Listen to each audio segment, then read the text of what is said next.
Welcome to the December edition of North St. Paul Notes. I'm your host, Paul Anderson. Coming up in the next half hour, we'll talk with State Senator Chuck Wiger. Stay tuned. North St. Paul Notes is straight ahead.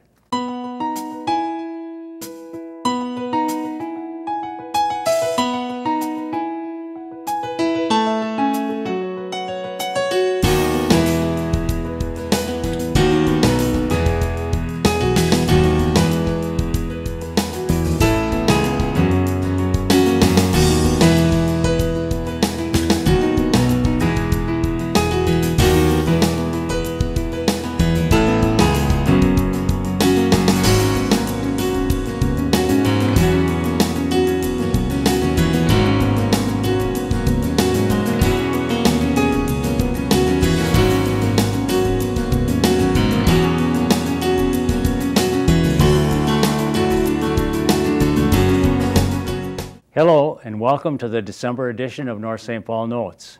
We hope this show will keep you up to date on the news and events that are of interest to the residents of North St. Paul.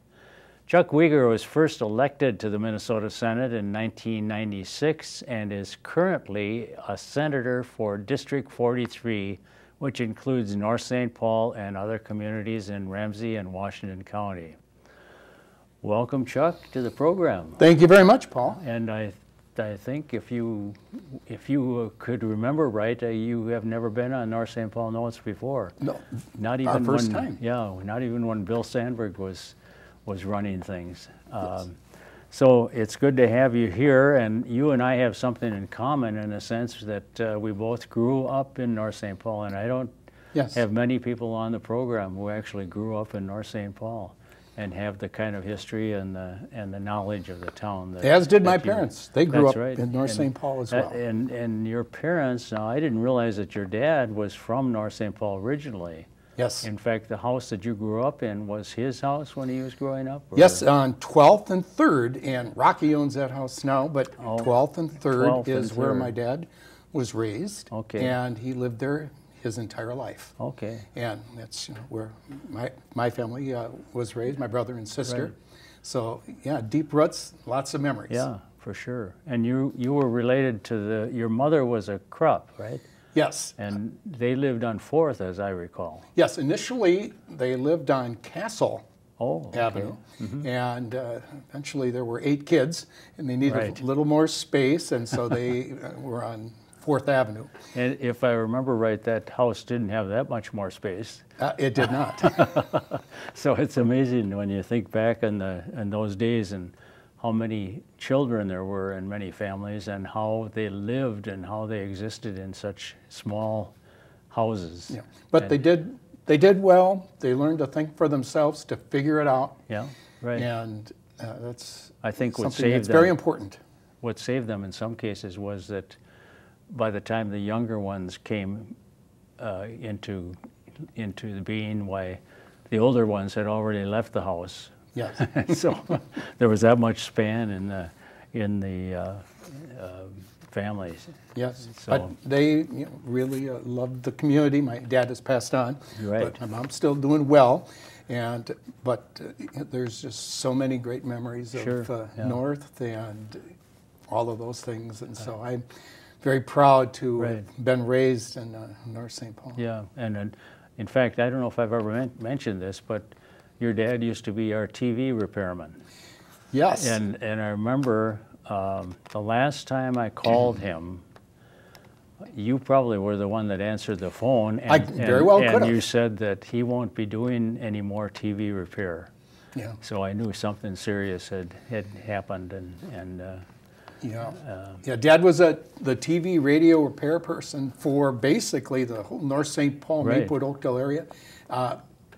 He knew most everybody. I know. And then he did the training to become a repairman right after World War II. Mm-hmm. But when I mentioned that he wouldn't be doing any more calls, he had a tumor. Right. And we think it was related to the shrapnel in his head from World War II. Oh. They could never operate on that, and so he experienced a lot of headaches throughout his life. But it was serving our country, and came back.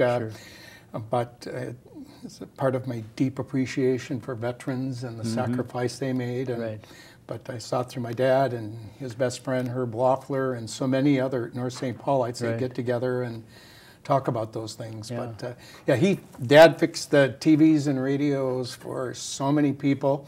And when I eventually ran for public office, initially school board, they knew the name. So I thank Dad for the good reputation that he had. It never hurts to have some name recognition. Yes. And I remember him as a nice guy, very quiet, I thought. Yes. But, and awfully reasonable on the price he charged for repairs. He was very reasonable. In fact, I would get the comments, door knocking, that, oh yeah, he didn't even charge for the call. It was very minor, where sometimes we forgot to plug the TV in. You know, that happens, and they trusted him, and he was very inexpensive, but always had repeat customers. And so it worked out well. That's right. And as far as the school board is concerned, now you ran for school board or served on the school board for how many years?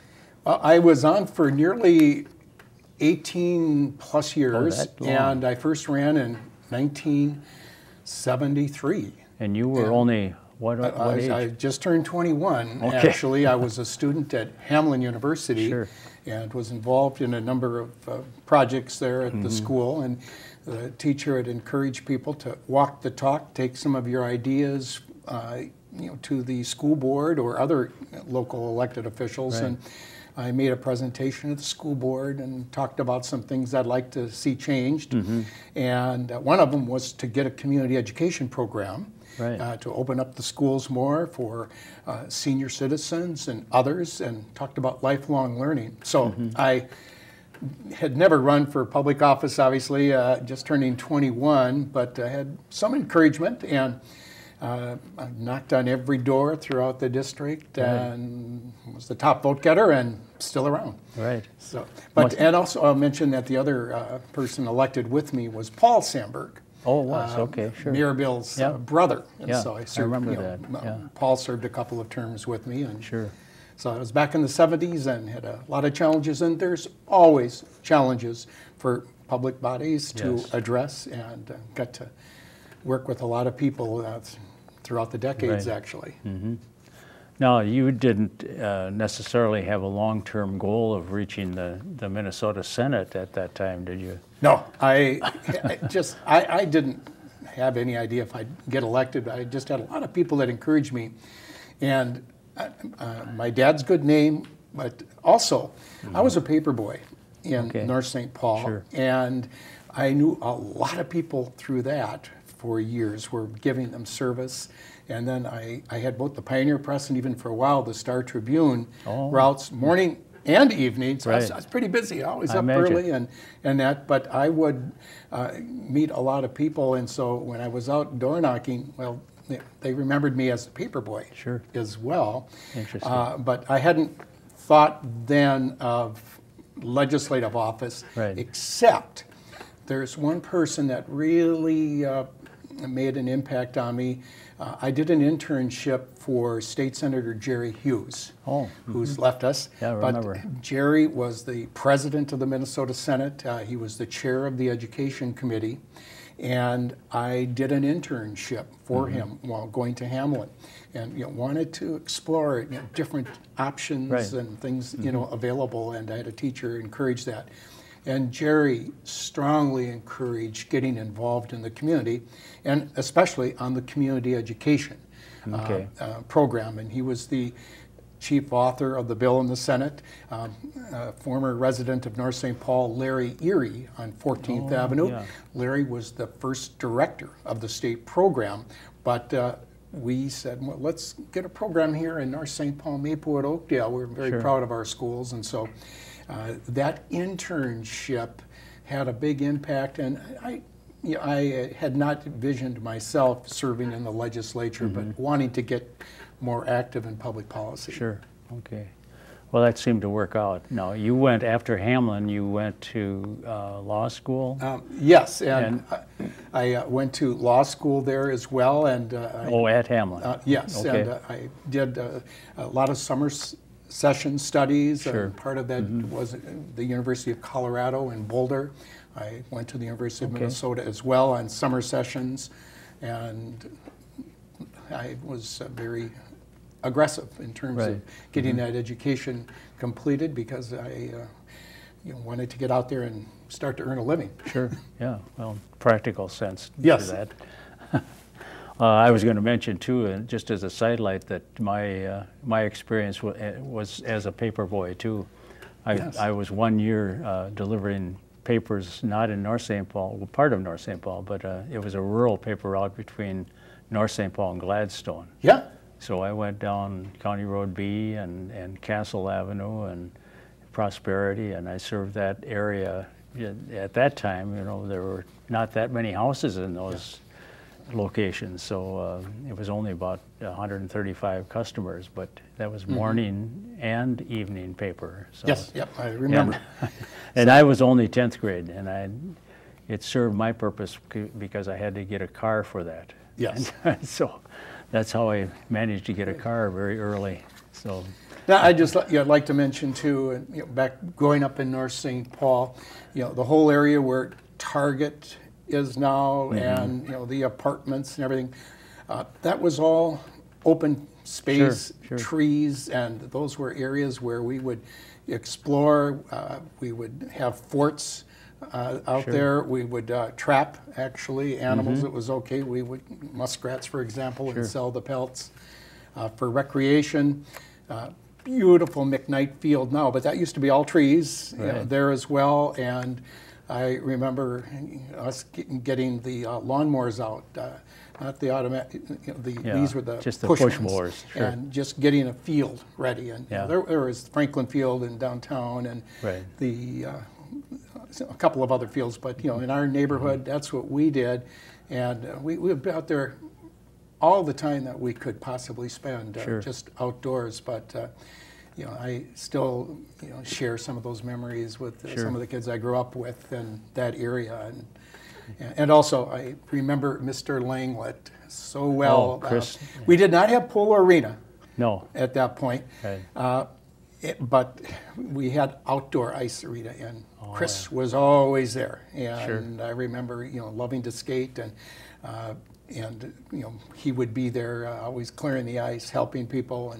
And Mike Keene, the mayor now. Mike grew up on 14th Avenue, and I know Mike loved to skate and was pretty good.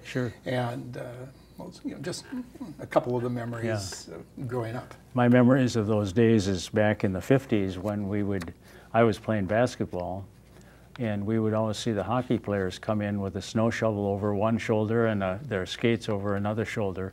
They were all tired out from shoveling the rink. So those were the days when we felt we were pretty lucky because we didn't have to do any shoveling on the basketball court. So Well, it's all a part of the deal. Yeah, for sure.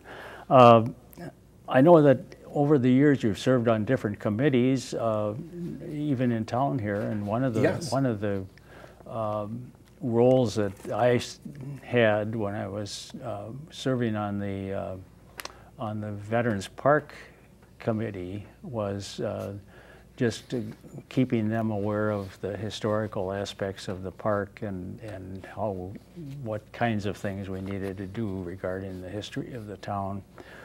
And I know that you and Leon Lilly had played a big role in getting funding for that. Was that a difficult task? That was a bonding bill, wasn't it, that was passed?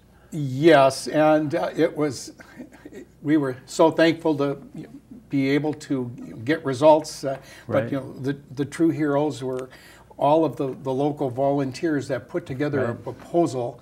And there's so many, but this publication on the Veterans Park dedication, it's an awesome publication with the pictures, and tells the story of a community partnership, a vision where mission was accomplished by putting just one of the best memorials around at Margaret, and 36. I am just very proud of it. Representative Lilly, my very good friend, who we represent the area together, work on proposals. We were proud to bring the proposal to the legislature. Had many area residents coming down. You're aware of what it's like to be testifying. Sure. It's very competitive for getting funds on programs, but the homework was really done. Right. It was all laid out and detailed, and there was that trust. So we were pleased to play a part in getting that. And but I congratulate you and the others for that vision and giving us a great project that we could propose to state lawmakers. Right. Well, Dan Fisher is the one who put that booklet together, and he and Carl Hirchin were co-chairs of the committee, and they did an excellent job, and Dan did a lot of the groundwork for that and for getting that park going in the first place. So. And if anyone wants to get this publication, how could they get it? Well, I think they can get it just by contacting Dan, or they could contact City Hall and find out where they can obtain it. I'm not sure exactly. Okay. And if you have a paver, I know they'll give you one as well. So people who buy a paver will get a booklet like that. That's right. Anyway, well done. It was great. And but over the years, I have had a chance to serve on a few committees, commissions for North St. Paul. If I could mention a couple that. Sure, go ahead. Mayor Sandberg, Mayor Bill, had asked me to head up the Solid Waste Commission. Okay. This was way back in the 1980s. I was representing our area on the Metropolitan Council. A lot of discussion as to what are we going to do with our landfills because of contamination. So the push was to get more recycling. The 3 R's: reduce, recycle, recover, and he asked me to put together a committee, and also Jim Stallman, there were a number, Al Worm, but we put together a proposal ultimately that called for organized collection, and it was somewhat controversial. It was. And I remember some people burned their trash cans. Sure. And but we pointed out, do you like it when you get assessments on your street with all of the use that's being done, and is there a more efficient way that we could do it? And so eventually we were able to put together a proposal that made it, and I was so pleased to just recently read how North St.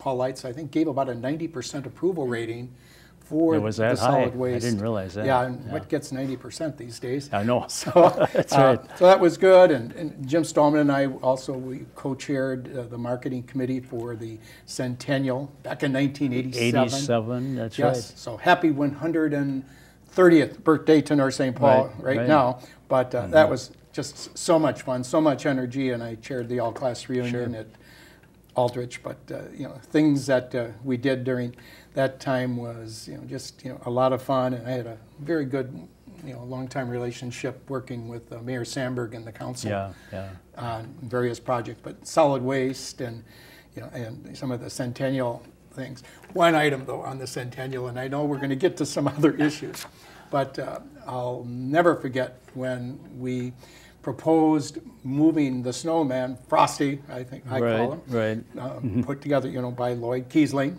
who put Frosty together, but at Margaret and 7th, behind the old bank, and now KJ Catering, people couldn't see the snowman.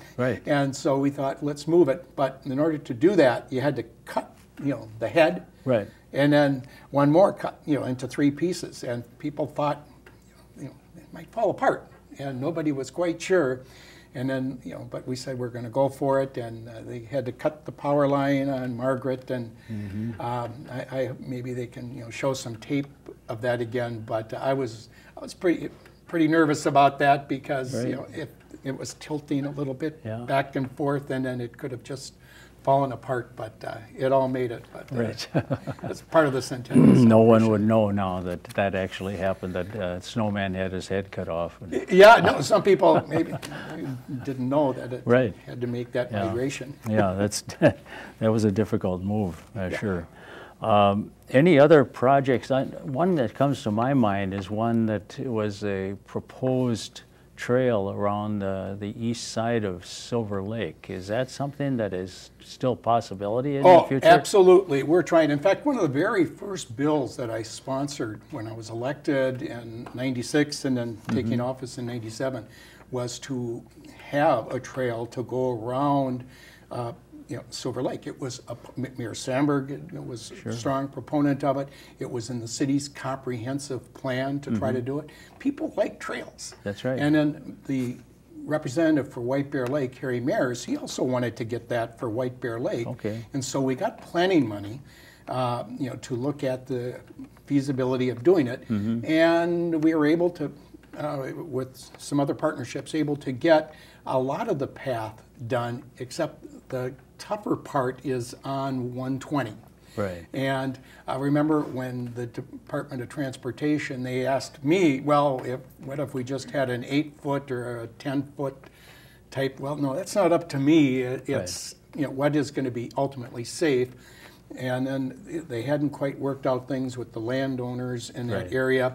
But we still have the vision to complete that. It will be done eventually. Right. There's a lot of things being looked at for transportation, for the Highway 36, 120 intersection, also for Highway 36 Hadley, the Gateway Trail. Representative Lilly and I have been very active in all of these proposals. And as we said, they're all in negotiation in terms of when they'll be funded.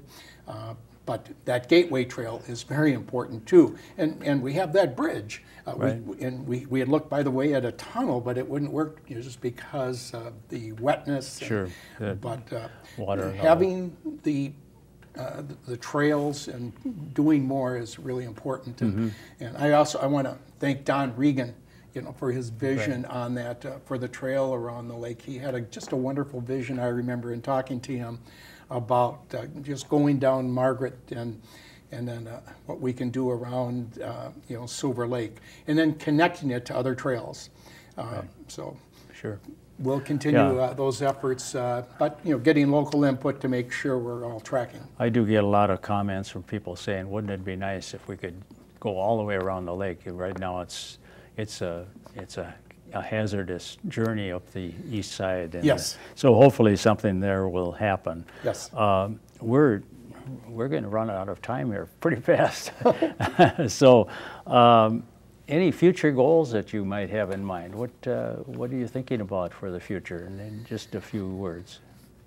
Well, personally, your health is your wealth. So, taking good care of yourself is always important for everybody. Yeah. And doing the best job you can, but keep your priorities in place. As a policy maker, we meet regularly with the various city councils, North St. Paul. In fact, I'll be meeting with the mayor and the acting city manager, Craig Waldron, to talk about the White Bear Lake situation, which is in court.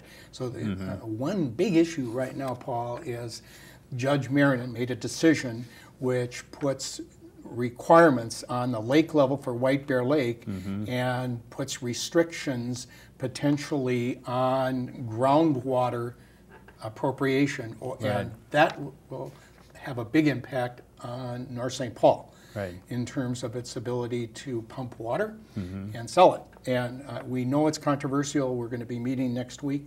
It's in court as well. The DNR is appealing that decision. So, working closely on that issue and seeing what we can do to work out something reasonably, but, it is in court. Yeah. We are very aware of the city's desire to revitalize downtown to the extent that we can be a partner in that, just like on the Veterans Memorial. Representative Lilly and I will do what we can. I know there's a vision to upgrade 7th Avenue from Century all the way down to 7th, Sepulveda Boulevard, as well as going down Margaret to 36. And what combination of upgrades on the road and pedestrian access and meeting places is to be determined. But that would be very important as well. The stormwater and the need for additional capacity, I think, has been a problem for the city. Working with other units of government, but we know that North St. Paul is faced with a significant issue there, and flooding, and ultimately residents, and so we'll be working on those issues for sure in the future. And in addition to that, schools is always a high priority for me. Students are our future, and just as our journeys started through the public education, you had so much in your career in education. I will do whatever I can to help the area schools and their journey, and encourage partnerships as well, and because students are our future. Sure, that's something I fully endorse, and I think that those are good goals to have. So there's no end of our conversation, I think, because there's so many things we could be talking about. I had a number of things written down that I was going to try to cover, but we're just about out of time now. Are there any last thoughts that you have before we end our discussion? I just want to thank you, Paul, for your great service to the community. Thank you. And as a public servant, and as an educator, as a parent, and doing what you're doing here to share information, giving me this opportunity. And I would also tell the viewers, if they want to contact me, as has always been the case, just give me a call. My cell phone, if they want to call, is 651-770-0283, or they can email me. But there's a website too at the State Capitol website, and we meet often with people right here in the community or down at the Capitol, and I want to tell you what an honor it is to be a public official, representing our area, and I'll continue to do the best that I can. Sure. Well, it's appreciated, I think, and I was pleased to have you on the show today, and I guess we have reached the end of the line on this program, so thank you again for appearing. Thank you, Paul, and Merry Christmas to everybody. Okay, thank you. Okay. We're out of time on this month's show. We've been talking to Senator Chuck Wiger, and it's been an interesting experience. We always have plenty to talk about, so join us again next month when we'll bring you more news about North St. Paul. I'm Paul Anderson, speaking for everyone at the City of North St. Paul. Thank you for watching.